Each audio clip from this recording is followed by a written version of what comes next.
بسم اللہ الرحمن الرحیم، بسم اللہ وحدہ والصلاۃ والسلام علی رسول اللہ، اما بعد۔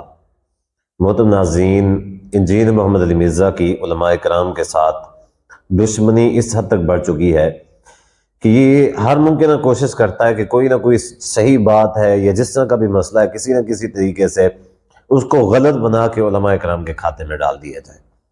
ابھی کچھ دن پہلے تاندلیاں والا میں ایک واقعہ پیش آیا قاری ابو بکر معاویہ کا، جو بڑا مشہور ہوا، ٹھیک ہے۔ تو اس کے اوپر جو ہے نا کہ الزام لگا بچے کے ساتھ زیادتی کرنے کا، اس کے اوپر پھر پرچہ ہوا، ٹھیک ہے۔ اب جب اس کے اوپر پرچہ ہوا تو اس کو گرفتار کر لیا گیا، اگرچہ اس کے کوئی ثبوت نہیں تھے، ابھی تک کوئی ثبوت بھی کسی کے سامنے نہیں آئے، ٹھیک ہے۔ تو تب سے انجینئر محمد علی مرزا جو ہے نا وہ اس طرح کے راگ الاپ رہا ہے کہ بھئی مولوی ایسے ہیں، مولوی نے یہ کر دیا، مولوی نے وہ کر دیا، سخت سے سخت سزا ہونی چاہیے، مولوی اس طرح کے ہوتے ہیں۔ سب سے پہلی بات تو میں یہ کہنا چاہتا ہوں کہ ایک چیز ہوتی ہے الزام اور ایک چیز ہوتی ہے جرم۔ اب الزام اور جرم میں بڑا فرق ہوتا ہے۔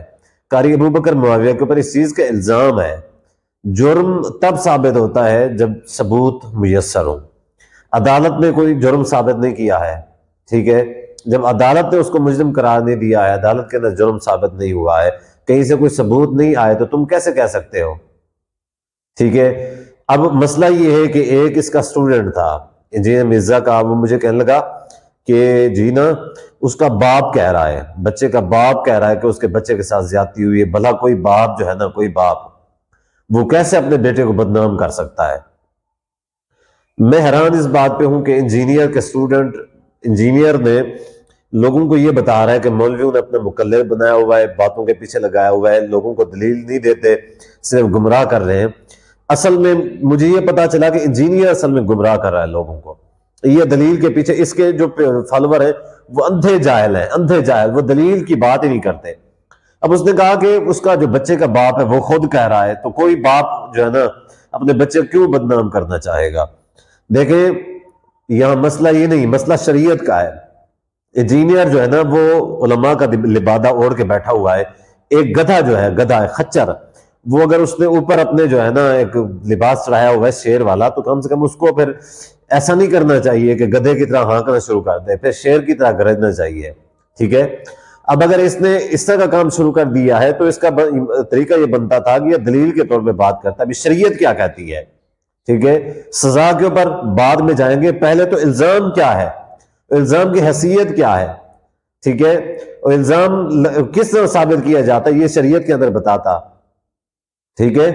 قرآن مجید میں جو ایسا بتایا گیا ہے، اعوذ باللہ من الشیطان الرجیم، بسم اللہ الرحمن الرحیم، سورۃ النور آیت نمبر 4، والذین یرمون المحصنات ثم لم یأتوا باربعۃ شہداء، کہ جو لوگ پاک دامن عورتوں کو پر الزام لگاتے ہیں، بہتان تراشتے ہیں، پھر 4 گواہ پیش نہیں کرتے، ثم لم یأتوا باربعۃ شہداء فاجلدوہم 80 جلدۃ، 80 کوڑے اس کو مارے جائیں، ولا تقبلوا لہ شہادۃ ابدا، کبھی بھی اس کی گواہی قبول نہ کی جائے۔ تو شریعت تو کسی کو یہ کہتی ہے کہ جس نے الزام لگایا ہے اس کا حق بنتا ہے کہ 4 گواہ لے کے آئے۔ یعنی ایک اندھے جاہل بنے ہوئے کہتے ہیں جی باپ کہہ رہا ہے، شریعت کیا کہاں پہ لکھا ہوا ہے کہ باپ کہہ دے تو بس اس کو سزا ملنی چاہیے؟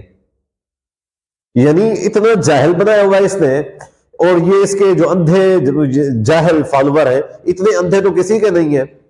ہم بریلویوں کو بھی الزام دیتے تھے، دیوبندیوں کو بھی الزام دیتے تھے کہ ان کی جو ہے نا اندھی تقلید ہوتی ہے ابو حنیفہ کی، لیکن یہ تو کہیں اس سے کہیں زیادہ آگے جہالت کے اندر گر چکے ہیں۔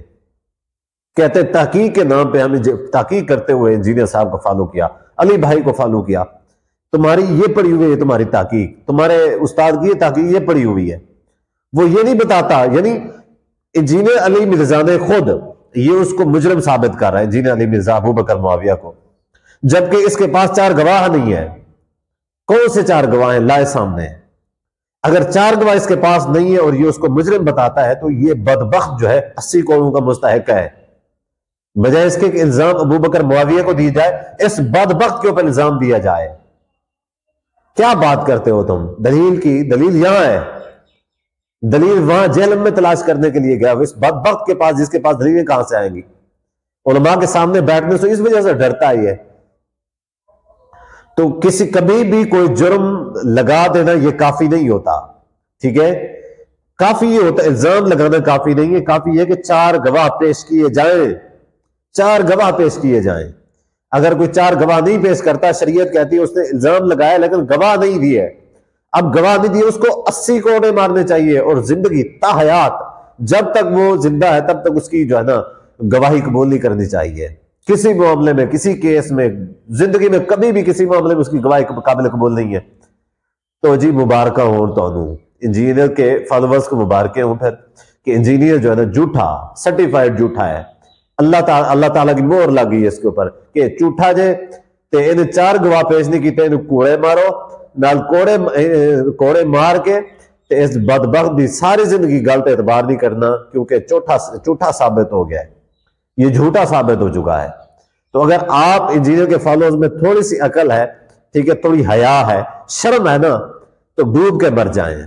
تو میں یہاں پہ یہ کہنا چاہوں گا کہ انجینئر علماء کی دشمنی میں اس حد تک گر چکا ہے یہ بدبخت کہ اس بدبخت نے یہ نہیں دیکھا کہ الزام سے یہ بتاتا کہ بھی الزام ایسے ثابت ہوتا ہے، 4 گواہ لے کے آؤ، ہاں 4 گواہ لے کے آتے، پھر اس طرح کی باتیں کرتا، ہاں بھی مجرم ہے، ٹھیک ہے، اس کو سزا ملنی چاہیے، ہم بھی کہتے ہیں۔ یہ کیا بات ہوئی؟ الزام شریعت کے مطابق الزام ثابت ہی نہیں ہوا، 4 گواہ کہاں پہ ہے؟